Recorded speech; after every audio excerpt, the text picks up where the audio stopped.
Vamos ahora a platicar de un libro, es una novela, ¿no? Pero que tiene que ver con sucesos históricos, que por supuesto tuvieron que ver con la colonización de España en el continente americano. El libro se llama El Gran Genocidio, Descubrimiento o Exterminio. Es una reedición, es un libro del escritor Marco Terro Bayo, a quien saludo. ¿Qué tal, Marco? Buenas tardes. Héctor, muy buenas tardes. Muy contento de estar aquí en tu programa y listo y dispuesto para hablar de gran genocidio. Efectivamente, hasta donde sé, es que bueno, el tema de la conquista se ve desde muchas aristas siempre, ¿no? La documentación de cómo ocurrieron los hechos, que tú desde el propio título del libro también hablas de si fue un genocidio, un descubrimiento, un exterminio, pero llevarlo también a un tema novelado es ciertamente muy complejo, ¿no? Muy complicado. Sí, señor, pues básicamente está el tema de la investigación, porque pues no se quería cometer ningún tipo de anacronismo. Entonces, con la ayuda de algunos historiadores, comenzamos a buscar en la parte de la historia esa historia que no nos había sido contado.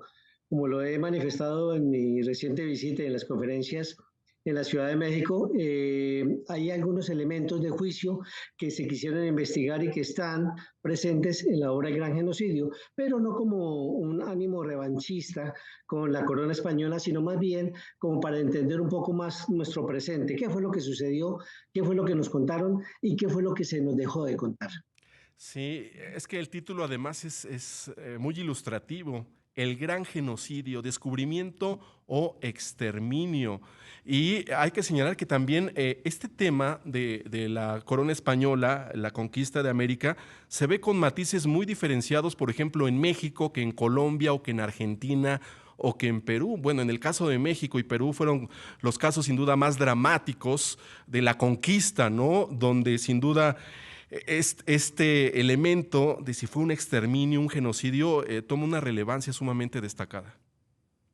Sí, claro, lo que pasa es que no podemos perder el tamaño de que estamos hablando. Si nos referimos a la Segunda Guerra Mundial, el Holocausto judío, que tiene una gran importancia, estamos hablando de la desaparición forzada de más de 6 millones de judíos.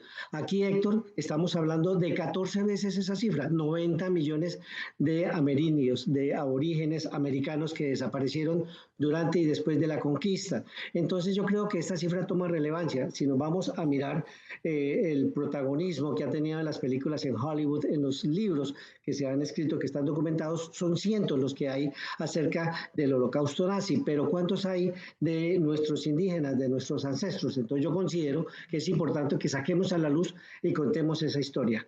Sí, Siempre se dice que la historia pues es narrada por aquellos que vencieron. Eh, Precisamente por eso, porque fue escrita por escribanos, por aristócratas de la época que no conocemos a fondo lo que nos sucedió a nosotros, pero tenemos que mirar qué hay detrás de ese personaje que conocemos nosotros como Hernán Cortés, de Gonzalo Jiménez de Quesada, de Rodrigo de Bastidas y en fin, de todos estos conquistadores que únicamente nos mostraron una parte de lo que ellos son, pero sí es importante conocer más allá lo que trajeron, lo que vinieron y lo que significaba su entorno. efectivamente, lo que implicó también un saqueo sistemático de las riquezas de América Latina, entiendo que se toma también como referencia una herida que a veces está presente en el caso de Colombia, que fue el hallazgo de un galeón, el galeón San José en aguas territoriales de Colombia, que también pues es un elemento importante porque la riqueza iba de todos lados de Colombia, lo que hoy es Colombia, que era Nueva Galicia, el virreinato de Nueva Galicia, lo que era también el virreinato del Perú, el virreinato de México, no era Nueva Galicia, el virreinato de Colombia, ¿cuál era tú? Recuérdame como colombiano. Virreinato de la Nueva Granada. Nueva Granada, Nueva Galicia era lo que hoy es Jalisco en México, perdón por el lapsus, pero efectivamente también tiene que ver esto con Colombia, tu país, tu tierra natal. Sí, efectivamente. Lo que sucede es que el Galeón San José, el hallazgo que tuvo en curso en el 2015, se considera como el santo grial de los pecios que están en todo el mundo. el galeón San José se calcula que su riqueza, todo lo que hay de oro, con lo que se hundió, junto con los 600 tripulantes que iban a bordo, es calculado en 15.000 millones de dólares. Haz de cuenta que es 5 veces la fortuna que se calcula tiene Donald Trump. Entonces, esto ha levantado la codicia, ha engendrado de pronto o ha llamado la atención de muchos países. Pero ¿cuál fue el primero? España. España alega que este barco les pertenece a ellos porque llevaba su bandera.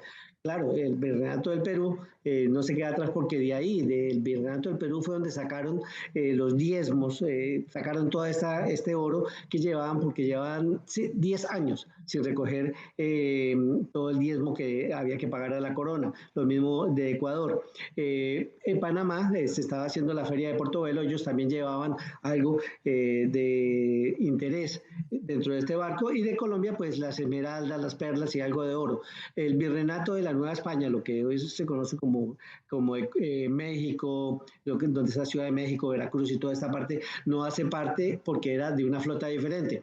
Tenemos que ir a la flota de la Nueva España, lo que hace parte de México, y la flota de tierra firme, que era lo del Virreinato del Perú y de la Nueva Granada. Entonces, eso ha concentrado la atención de todo el mundo. ¿A quién le pertenece en realidad todo este tesoro? Y si España tiene recursos para poder tomar injerencia sobre lo que pasó acá. Hace poco, mi estimado Héctor, hay que recordar que el rey Felipe VI, el último de los Borbón, estuvo aquí en tierra americana, Sí. y a él se le preguntó si él debía, de pronto, si la corona debería pronunciarse, como lo ha sugerido ya en varias ocasiones Andrés Manuel López Obrador, de si ellos deberían pedir, digamos, o otorgar algún tipo de sentimiento con respecto a lo que había pasado, y él fue enfático en decir de que no, de que América lo que tiene que deber es un agradecimiento a España porque ellos trajeron una religión, un lenguaje y un urbanismo, como si en América no hubiesen existido.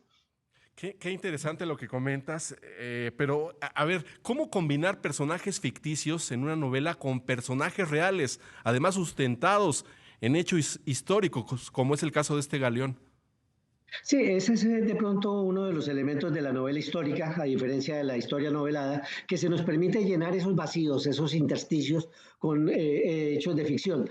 Para comenzar la novela, Samuel Piracún, que es un abogado indígena, está siempre detrás de esa leyenda negra a la que se le atribuye a España, y él está buscando un consenso para mirar si en realidad hubo todos estos desmanes, violaciones, saqueo, hubo una gran injerencia por parte de España dentro de esos tres, digamos, pecados que se le atribuyen, que fue la esclavitud, el genocidio americano y el oficio de la Santa Inquisición por medio de la religión. Entonces, si este personaje, Samuel Piracún, comienza a llenarse de argumentos para ver cómo puede atacar España y pedir ante la Corte Penal Internacional de la Haya de que se abra la posibilidad de demandar a España por los delitos de genocidio y lesa humanidad.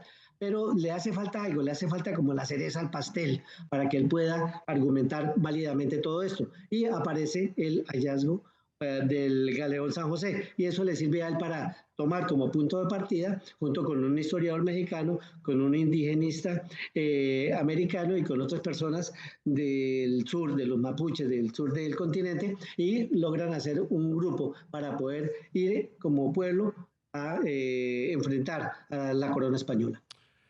Sumamente interesante, la verdad.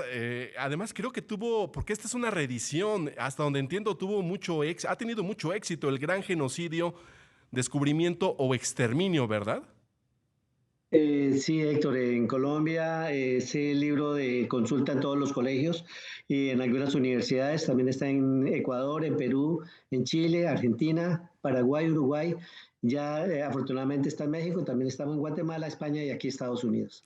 A ver, pues dinos, sobre todo para los que nos están escuchando y viendo en México, quién lo edita, qué editorial es, en dónde lo pueden encontrar. Ya está en todas las librerías, El Gran Genocidio, Descubrimiento o Exterminio.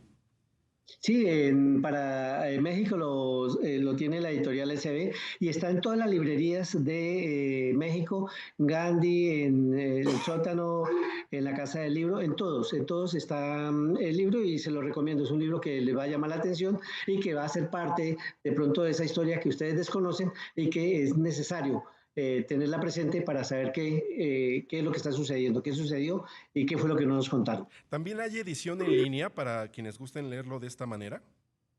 Sí, en Amazon o en cualquiera de los portales Editorial Planeta también lo tiene disponible. Perfecto, pues ha sido un gusto, un placer platicar contigo con esta gran novela y desde luego muchas gracias, Marco T. Roballo, con esta presentación del libro en esta reedición, ahora ya en México para que lo podamos adquirir, El Gran Genocidio, Descubrimiento o Exterminio. Muchas gracias. A ti, Héctor, muchas gracias.